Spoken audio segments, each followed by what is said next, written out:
오늘 우리에게 주신 하나님의 말씀은 사도행전 21장 7절에서 14절입니다. 두로를 떠나 항해를 다 마치고 돌레마이에 이르러 형제들에게 안부를 묻고 그들과 함께 하루를 있다가 이튿날 떠나 가이사랴에 이르러 7 집사 중 하나인 전도자 빌립의 집에 들어가서 머무르니라. 그에게 딸 넷이 있으니 처녀로 예언하는 자라. 여러 날 머물러 있더니 아가보라 하는 한 선지자가 유대로부터 내려와 우리에게 와서 바울의 띠를 가져다가 자기 수족을 잡아매고 말하기를 성령이 말씀하시되 예루살렘에서 유대인들이 이같이 이 띠 임자를 결박하여 이방인의 손에 넘겨주리라 하거늘 우리가 그 말을 듣고 그곳 사람들과 더불어 바울에게 예루살렘으로 올라가지 말라 권하니 바울이 대답하되 여러분이 어찌하여 울어 내 마음을 상하게 하느냐. 나는 주 예수의 이름을 위하여 결박당할 뿐 아니라 예루살렘에서 죽을 것도 각오하였노라 하니 그가 고난을 받지 아니하므로 우리가 주의 뜻대로 이루어지이다 하고 그쳤노라. 아멘. 선지자 아가보는 바울과 바울의 일행 그리고 빌립과 그의 네 딸들 앞에서 바울이 예루살렘에서 유대인들에 의해 결박당하여 로마 군들에게 넘겨질 것이라고 예고했습니다. 아가보는 그러므로 바울이 예루살렘에 가서는 안 된다든가 반대로 그래도 가야만 한다든가 하는 식으로 자기 개인의 의견을 덧붙이지 않았습니다. 아가보는 단지 바울의 결박과 투옥을 일러주시는 성령님의 예고를 가감 없이 전했을 뿐이었습니다. 아가보의 그 예언을 듣고 가장 먼저 반응한 사람들은 결박과 투옥당할 대상자인 바울 자신이 아니라 바울의 일행과 빌립의 네 딸들이었습니다. 바울이 왜 예루살렘으로 가려 하는지 누구보다 잘 알고 있는 바울 일행, 그의 동료들마저 예언의 은사를 지녔다는 빌립의 네 딸들에게 가세해서 눈물로 바울의 예루살렘 행을 만류하고 나섰습니다. 겉으로 보면 그것은 가슴 뭉클한 감동적인 장면입니다. 그들이 바울이라는 한 인간을 얼마나 사랑하고 존경하고 아꼈으면 아가보의 예언에 울면서까지 그의 예루살렘 행을 거듭하여 만류했겠습니까? 그러나 그들은 중요한 사실을 깨닫지 못하고 있었습니다. 그들이 바울의 예루살렘 행을 가로막는다고 하는 것은 그 길로 주님의 부르심을 입은 바울의 인생을 망치는 것일 뿐만 아니라 그리로 바울을 불러내신 주님의 뜻을 거스르는 행위였습니다. 비록 그 길이 투옥과 환난과 결박의 길이라 할지라도 그 길로 불러내신 주님의 부르심에 바울이 순종해야 바울을 통해 당신의 백성을 구해내시려는 주님의 섭리가 이루어질 수 있음을 바울의 동료들과 빌립의 네 딸들은 도무지 생각하려 하지 않았습니다. 그들은 주님의 말씀에 대해서 누구보다 해박한 지식을 지니고는 있었지만 주님의 말씀을 자기 안일, 자기 욕망, 자기 이기심의 수단으로 사용하는데 너무나도 익숙해져 있었습니다. 바울 개인의 입장에서 보자면 바울 자기의 안위를 염려해서 눈물을 흘리면서까지 자신의 예루살렘 행을 만류해주는 자기 일행 빌립의 네 딸들은 얼마나 고마운 사람들이겠습니까? 하지만 바울은 그들에게 감사를 표하기는커녕 도리어 그들을 질타했습니다. 13절을 보시겠습니다. 바울이 대답하되 여러분이 어찌하여 울어 내 마음을 상하게 하느냐? 나는 주 예수의 이름을 위하여 결박당할 뿐 아니라 예루살렘에서 죽을 것도 각오하였노라 하니, 바울은 결박과 투옥을 뛰어넘어 죽을 것도 결심하고 있었습니다. 언제든 죽을 만반의 준비가 되어 있다는 말입니다. 무엇을 위해서였습니까? 돈을 위해서였습니까? 권력을 위해서였습니까? 인간의 박수갈채를 위해서였습니까? 자기 동료와 빌립의 네 딸들이 울면서까지 만류하는 예루살렘으로 굳이 바울이 찾아가려고 했던 이유는 단 하나, 주 예수의 이름을 위해서였습니다. 바울은 부귀 영화를 누리고 출세하고 자기 가문의 번영을 추구하기 위해서 예수를 믿지 않았습니다. 황금을 구하기 위해서 위험을 마다하고 많은 미국 사람들이 서부와 남미, 러시를 이루었던 것처럼 바울 역시도 예수를 이용해서 일확천금을 얻기 위해 예루살렘을 찾아가려 하는 것은 아니었습니다. 그가 죽음을 불사하면서까지 예루살렘을 찾아가려고 했던 이유는 단 하나, 예수의 이름을 위해서였습니다. 예수의 이름을 위해 죽음까지 불사하는 바울의 의지는 그처럼 강철 같은 불굴의 의지였습니다. 예수의 이름을 위한 바울의 용기는 용솟음 치는 화산처럼 강렬했습니다. 죽음마저 불사하는 바울의 각오는 태산처럼 굳건했습니다. 대체 바울의 그 의지, 그 용기, 그 각오의 원천이 무엇이었겠습니까?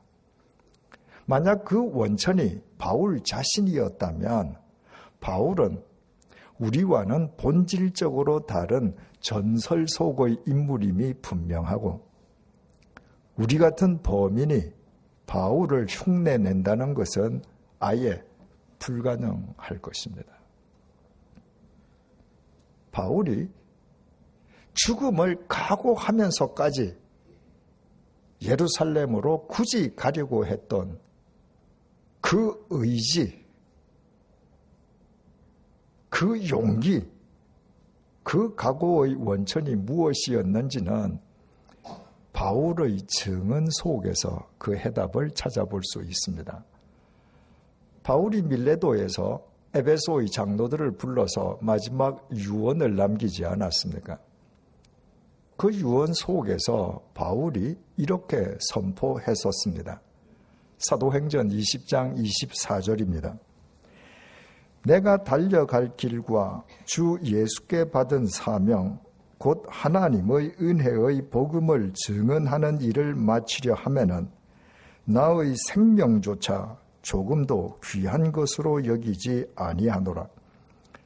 바울이 고린도에서 3차 전도 여행을 매듭짓고 마게도냐와 드로아를 거쳐서 밀레도에 이르기까지 각 성을 거칠 때마다 성령님께서 바울에게 바울의 예루살렘 행이 환난과 결박이 도살인 길임을 계속해서 일러주셨습니다. 바울은 성령님의 그 거듭된 예고를 주님께서 자신의 예루살렘 행을 막아주시려고 섭리하시는 것으로 받아들이고 얼마든지 예루살렘 행을 포기할 수도 있었습니다. 그러나 바울은 성령님의 그 예고를 다른 사람들이 가기 꺼려하는 그 길로 자신을 선택해서 부르시는 주님의 소명으로 받아들였습니다. 그리고 그 길을 가기 위해서라면 자신의 생명조차도 조금도 귀한 것으로 여기지 않겠다고 천명했습니다. 이미 이때부터 바울은 죽을 각오를 하고 있었던 것입니다. 중요한 것은 바울이 자기 목숨을 걸고 죽을 각오를 하면서까지 완수하려고 했던 주 예수께 받은 사명, 달려갈 길이 구체적으로 무엇이었는가 하는 것입니다. 바울은 그것을 하나님의 은혜의 복음을 증언하는 일을 마치는 것이라고 했습니다. 하나님의 은혜의 복음을 증언하는 것을 완수하는 것이 앞으로 바울이 달려가야 할 길이었고, 그것이 주 예수께로부터 받은 사명이었습니다. 여기에서 간과하지 말아야 할 것은 바울이 복음을 말하면서 단순히 복음이라고 말하지 않고 은혜의 복음이라고 말했다는 사실입니다. 바울의 학구열이나 탐구력이 복음을 발굴해낸 것이 아니었습니다. 만약 그랬더라면 복음은 그 복음을 발굴해낸 바울의 종속 변수에 지나지 않았을 것입니다. 바울에게 복음은 은혜의 복음이었습니다. 바울이 복음을 알기도 전에, 바울이 복음을 상상하기도 전에 예수 그리스도께서 십자가의 은혜로 바울에게 복음을 먼저 주신 것이었습니다.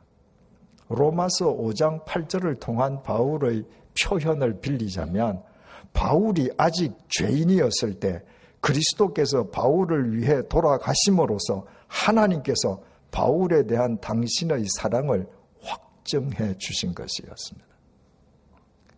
바울이 의인이어서 예수 그리스도께서 바울을 위한 십자가의 제물이 되어주셨던 것은 아니었습니다. 바울이 아직 더러운 죄인이었을 때, 바울에게 공동묘지 이후에는 살 소망이 전무했을 때, 그 더러운 죄와 사망의 노예인 바울을 위해 예수 그리스도께서 십자가의 제물로 돌아가시는 복음을 먼저 실행해 주셨습니다.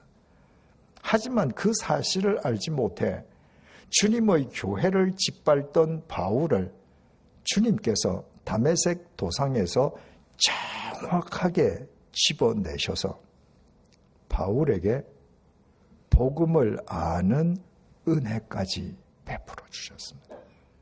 그래서 바울에게 복음은 그냥 복음이 아니었습니다. 바울에게 복음은 언제나 은혜의 복음이었습니다. 그 은혜의 복음, 그 복음의 은혜, 그 복음의 은혜를 베풀어 주신 주님의 은혜를 생각하면 바울은 주님께 자기 삶을 송두리째 드리지 않을 수 없었습니다. 은혜의 주님께 자기 자신을 드릴수록 자기 삶 속에 주님의 은혜가 더욱 충만함을 알았기 때문입니다. 그래서 바울은 주 예수의 이름을 위하여 결박당할 뿐만 아니라 예루살렘에서 죽을 것도 각오할 수 있었습니다. 자기 동료들과 빌립의 네 딸들이 울면서 가지 말라고 만류하는 그 죽음의 예루살렘을 꿋꿋하게 걸어갈 수 있었던 바울의 강철 같은 불굴의 의지, 화상 같은 강렬한 용기, 죽음마저 불사하는 태산같이 굳건한 바울의 각오, 그 모든 것의 원천은 예수 그리스도의 은혜의 복음이었습니다. 바울의 그 중요한 유언의 내용을 우리에게 전해주는 사도행전 20장 24절의 우리말 번역은 원문을 그대로 보여주지 못하고 있습니다. 원문은 성경 속에서 정관사가 가장 많이 사용된 구절에 속하고 있습니다. 정관사가 무려 7번이나 사용된 그 원문을 그대로 우리말로 옮기면 바울은 이렇게 말했습니다. 내가 달려갈 그 길과 그 주 예수께 받은 그 사명, 곧 그 하나님의 그 은혜의 그 복음을 증언하는 일을 마치려 하면은 나의 그 생명조차 조금도 귀한 것으로 여기지 아니하노라. 바울에게 하나님은 그리스 신화에 등장하는 아무 신이 아니었습니다. 더러운 죄인인 자기를 위해 당신의 독생자를 내어주셨던 바로 그 하나님이셨습니다. 바울에게 은혜는 아무 데서나 구할 수 있는 싸구려 은혜가 아니었습니다. 자기가 아직 죄인이었을 때, 자신이 알지도 못할 때 예수 그리스도께서 십자가의 제물이 되어 자신의 죄값을 대신 치러주셨던 바로 그 은혜였습니다. 바울에게 복음은 자신이 소유하고 있는 부동산 가격이 올랐다는 세속적인 굿뉴스가 아니었습니다. 죄와 사망의 올무 속에서 영원히 죽을 수밖에 없는 자신이 예수 그리스도의 십자가 은혜 속에서 영원히 새로운 생명을 누리게 되었다는 바로 그 복음이었습니다. 바울에게 사명은 이 세상의 것들을 얻고 누리기 위한 세상의 사명이 아니었습니다. 주님의 은혜의 복음을 죄와 사망의 올무 속에서 하루하루 죽어가고 있는 사람들에게 증언하는 바로 그 사명이었습니다. 이미 인생 말년에 접어든 바울에게 앞으로 달려가야 할 길은 세상 노인들이 꾀하는 자기 안일의 길이 아니었습니다. 은혜의 복음을, 그 복음을 전하는 사명을 완수해야만 하는 바로 그 길이었습니다. 그 길을 완주할 수만 있다면 바울은 자신의 생명조차 조금도 귀한 것으로 여기지 않았습니다. 그 생명은 예수 그리스도와 함께 십자가에 못 박힌 바울의 옛 사람이었습니다. 바울은 자신의 옛 사람이 죽으면 죽을수록 주님의 은혜 속에서 더욱더 주님의 새로운 생명이 넘침을 알았던 것입니다. 그래서 바울은 고린도전서 15장 9절에서 10절을 통해 이렇게 고백하기도 했습니다. 나는 사도 중에 가장 작은 자라. 나는 하나님의 교회를 박해하였으므로 사도라 칭함을 받기를 감당하지 못할 자니라. 그러나 내가 나 된 것은 하나님의 은혜로 된 것이니 내게 주신 그의 은혜가 헛되지 아니하여 내가 모든 사도보다 더 많이 수고하였으나 내가 한 것이 아니요 오직 나와 함께 하신 하나님의 은혜로다. 교회를 짓밟던 폭도였던 바울에게는 주님의 사도가 될 수 있는 자격이 아예 없었습니다. 그런데도 바울이 주님의 사도로 살 수 있었던 것은 전적으로 주님의 은혜 덕분이었습니다. 주님의 은혜로 사도가 되었기에 바울은 그 어떤 사도보다 주님을 위해 더 많이 수고하고 더 많이 헌신했습니다. 하지만 그마저도 바울의 공로일 수 없었던 것은 그건 역시 주님의 은혜로 가능했기 때문입니다. 이처럼 주님의 은혜로 구원받은 바울의 삶은 주님의 은혜로 시작해서 참수형을 당해 죽을 때까지 주님의 은혜만을 쫓는 삶으로 일관했습니다.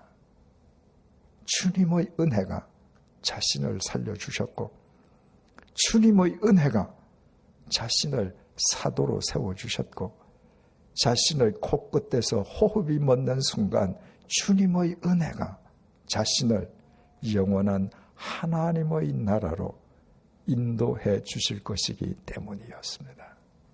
그래서 바울이 자기 동료들과 빌립 집사 네 딸들 앞에서 나는 주 예수의 이름을 위하여 결박당할 뿐만 아니라 예루살렘에서 죽을 것도 각오하였다고 선포한 것은 그들 듣기 좋으라는 이빨림의 말이 아니라 바울의 진심이었던 것입니다. 본문 14절을 보시겠습니다. 그가 권함을 받지 아니하므로 우리가 주의 뜻대로 이루어지이다 하고 그쳤노라. 본문에서 우리는 아가보의 예언에 눈물로 바울의 예루살렘 행을 가로막았던 바울의 일행 동료들과 빌립의 네 딸들을 통틀어 일컫습니다. 그들은 바울이 자신들의 눈물의 만류에도 설득당하지 않자 주 예수의 뜻대로 이루어지이다 하고 바울을 설득하기를 그쳤습니다. 우리말 그치다 라고 번역된 헬라어 동사 헤시카조는 입을 다물다는 뜻입니다. 원문의 뉘앙스를 그대로 옮기자면 네가 우리말을 더 이상 안 들으므로 이제 우리도 입을 다물겠다. 이런 말입니다. 그들이 바울에게 주의 뜻대로 이루어지이다 하고 말하기는 했지만 그것은 이슬람 신자들이 매사에 인샬라 알라의 뜻이라면 하고 말하는 것처럼 형식적이고 의례적인 인사말에 지나지 않았습니다. 그들은 주 예수의 이름을 위하여 죽을 것도 각오했다는 바울의 결단에 심정적으로 동조하거나 그 바울의 앞길을 잘못 가로막았던 데 대해서 조금이라도 미안해하는 기색을 보이지 않았습니다. 바꾸어 말하면 그들은 바울이 온 몸과 영혼으로 깊이 잠겨있는 그 은혜의 깊이에 아직 다다르지 못하고 있었습니다. 똑같이 주님의 은혜로 구원받은 그리스도인인데 그들은 바울에게 예루살렘으로 가지 말라고 바울 앞을 가로막았고 바울은 죽음을 각오하고 예루살렘으로 향했습니다. 그 차이는 주님의 은혜에 대한 깨달음의 깊이의 차이에서 기인한 것이었습니다. 바울이 에베소 장로들에게 유언을 남기면서 마지막 결론 부분에서 이렇게 언급한 이유가 바로 거기에 있었습니다. 사도행전 20장 32절입니다. 지금 내가 여러분을 주와 및 그 은혜의 말씀에 부탁하노니 그 말씀이 여러분을 능히 든든히 세우사 거룩하게 하심을 입은 모든 자 가운데 기업이 있게 하시리라. 바울은 에베소의 장로들과 작별하면서 그들을 주님과 은혜의 말씀에 부탁한다고 말했습니다. 에베소의 장로들이 은혜의 말씀을 통해 주님의 은혜 속에 거하는 한 주님의 은혜가 은혜의 말씀이 그들을 더욱 굳건히 세워 하나님 나라의 유업을 이어받게 해줄 것이기 때문이었습니다. 우리는 새신자반을 통해서 신분과 수준에 대해서 공부했습니다. 이 세상 모든 신분은 그 신분에 걸맞은 수준을 요구합니다. 대학생의 신분을 지니고 있는 청년의 언행이 여전히 고등학생 수준에 머물러 있다면 사람들은 그 청년을 가리켜서 유치하다고 말을 할 것입니다.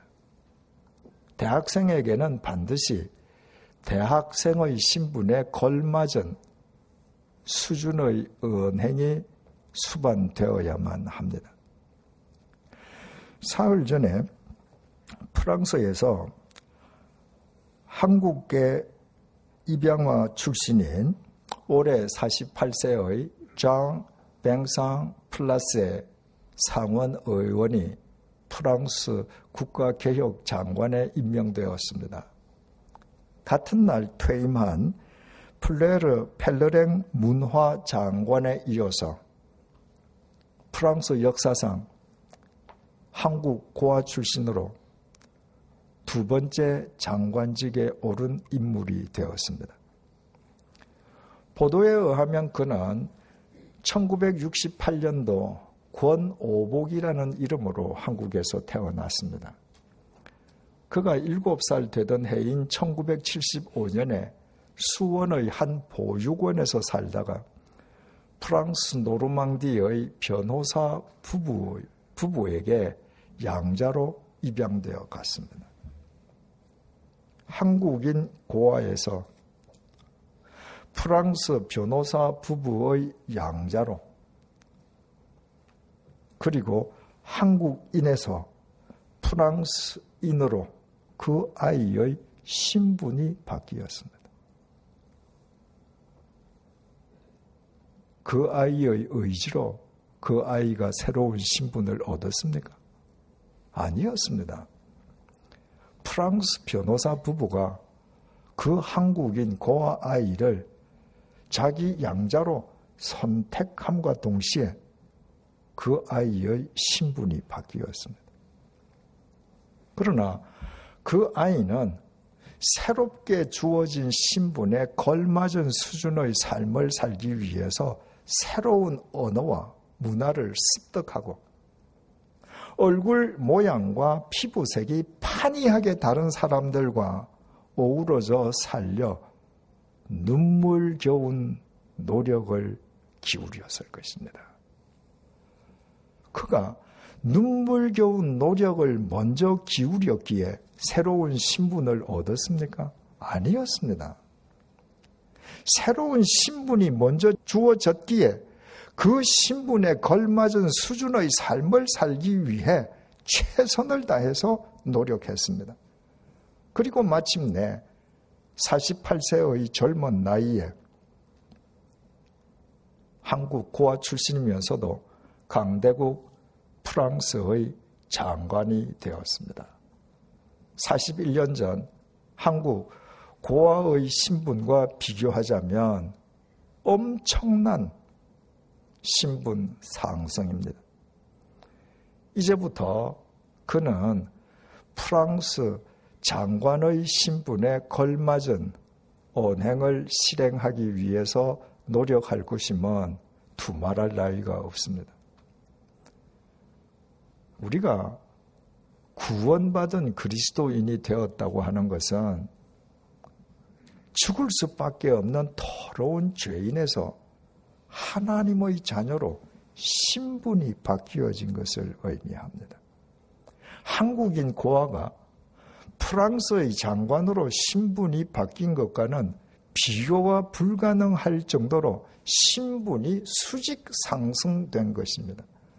어느 나라에서든 장관이 되는 것은 개인적으로 영예로운 일이겠지만 그러나 길어야 몇 년 후면 반드시 퇴임해야 합니다.